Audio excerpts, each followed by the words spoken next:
Hi, welcome to the channel. Welcome back to the channel. My name is Kubeir. I am your host for this episode of our weekly roundup where we discuss about different news, updates, things that have happened within the immigration world in Canada.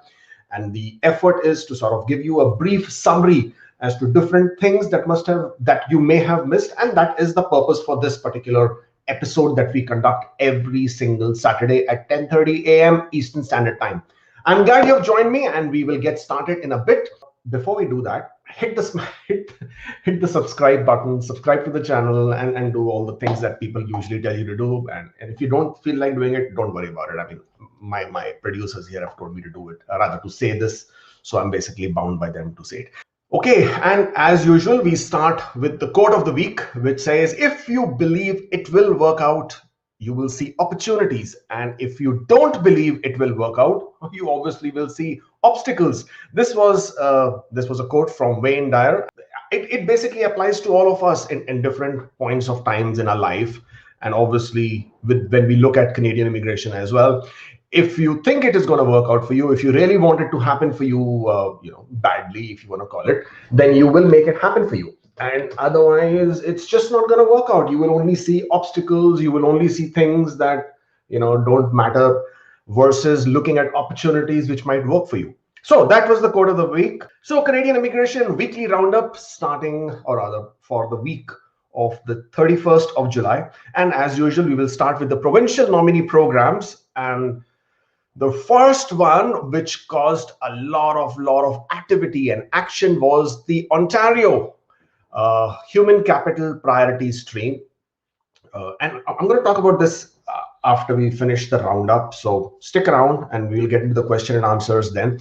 And in this particular draw that happened for the Human Capital Priority Stream, the scores were drawn, CRS scores were drawn between 458 and 467. 1,031 invitations or notifications of interest were issued to 18 different NOC codes, which is awesome.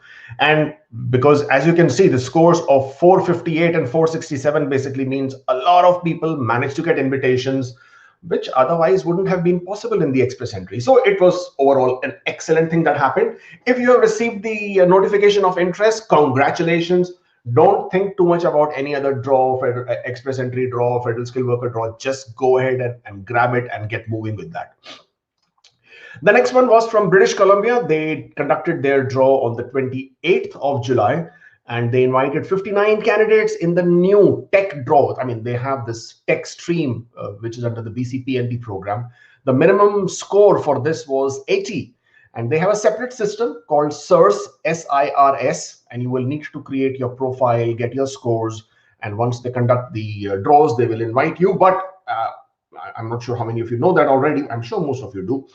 The requirement is that you have to have a job offer, valid job offer from an employer, eligible employer in British Columbia. And as of now, they have already issued 6,600 invitations to apply from the start of 2021. So they've been pretty active. Excuse me.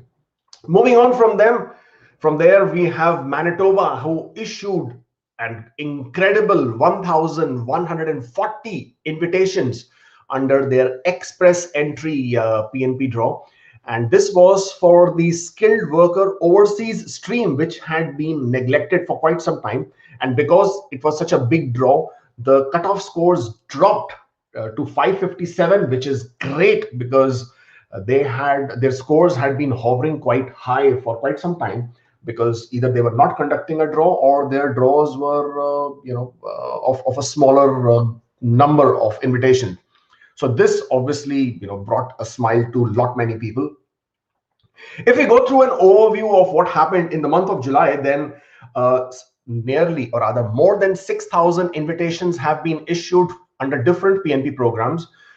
6 draws were held this month through the Ontario, and they invited 2,900 people. Now, when I'm saying 6 draws, I don't mean only the human capital priorities. I also mean their expression of interest system that they have created and the draws that they issued in that. Alberta issued 181 immigration candidates. Basically, they had one draw. They issued invitations, 181 invitations this month. Saskatchewan had a 4 invitation round. So when I'm saying 4, it basically means 2 draws, and we count separately for the occupation and demand stream and separate for the express entry stream. So 2 draws, but 4 invitation rounds. And then their lowest score, I think, is around 77 at this point of time. So there was one draw of 80, another of 77. Manitoba issued 1,417 invitations. British Columbia issued 885 invitations.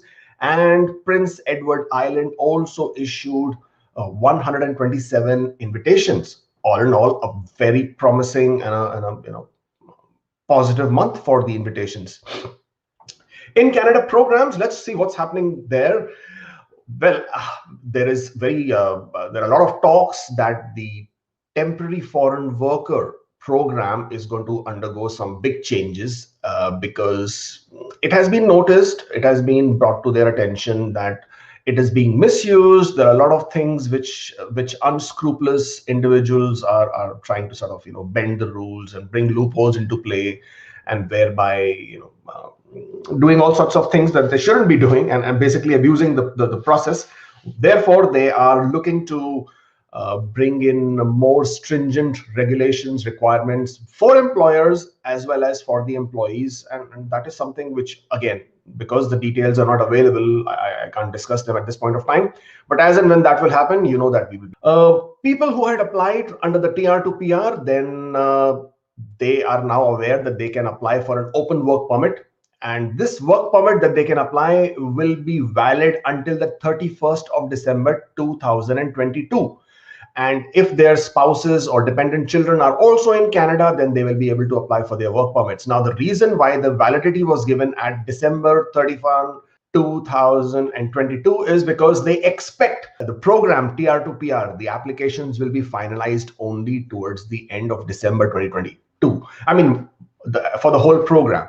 As we all know, 90,000 people are going to be invited, and then there is no limit for French speaker stream. So you're looking at nearly 100,000 people who could possibly be invited under this program. So obviously, we don't expect them to finish processing all the applications this year. So this is probably going well into the next year. And in other news, what do we have here? International students need quarantine plan at Canadian border. I apologize for the typo there. If you're listening, my friend who prepared this presentation, you need to come and talk to me after this, all right? Okay, so from the August 9th, as you are aware that you do not need hotel quarantine requirement is going away. American tourists will be able to come to Canada if they're fully vaccinated from the 9th of August. So you will no longer need an on-arrival PCR test. However, if you're an international student, and even if you're fully vaccinated, you will still need to come with a quarantine plan. You will need to come with a quarantine plan. It doesn't mean that you will have to go through the quarantine if you obviously are exempt and follow all the requirements. This is only in case the border officer determines that you do not meet the exemption. So the requirement of the quarantine plan remains.